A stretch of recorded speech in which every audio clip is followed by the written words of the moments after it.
क्या आप जानते हैं कि रामायण के प्रसिद्ध वानर बाली और सुग्रीव का जन्म कैसे हुआ? यह कहानी देवलोक, अप्सराओं और देवताओं के गुप्त रहस्यों से जुड़ी है। एक बार देवलोक में अप्सराओं के गुप्त नृत्य का आयोजन हुआ। यह आयोजन इतना गुप्त था कि इंद्र के अलावा किसी भी पुरुष का प्रवेश वर्जित था। लेकिन सूर्यदेव के सारथी अरुण को इस सभा के रहस्य जानने की तीव्र जिज्ञासा हुई। उन्होंने एक स्त्री का रूप धारण कर लिया और सभा में शामिल हो गए। इस स्त्री रूप में अरुण की सुंदरता अप्सराओं को भी पीछे छोड़ गई। यहां तक कि उनकी सुंदरता इंद्र को भी मोहित कर गई। इंद्र और अरुण ने एक रात साथ बिताई और इस मिलन से एक पुत्र का जन्म हुआ। अरुण ने सुबह होते ही उस बच्चे को अहल्या देवी की देखभाल में सौंप दिया और अपनी सेवा में लौट आए। जब सूर्य देव को अरुण के इस रूपांतरण का पता चला तो उनकी भी इच्छा जागी।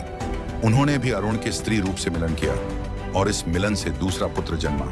इस बच्चे को भी अहल्या देवी को सौंप दिया गया।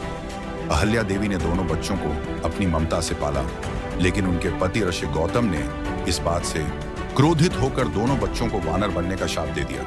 कुछ समय बाद इंद्र ने इन बच्चों से मिलने की इच्छा जताई।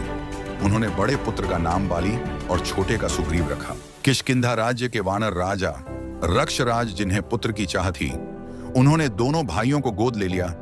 इंद्र ने बाली को यह वरदान दिया कि युद्ध में उसके सामने जो भी आएगा उसकी आधी शक्ति बाली को मिल जाएगी।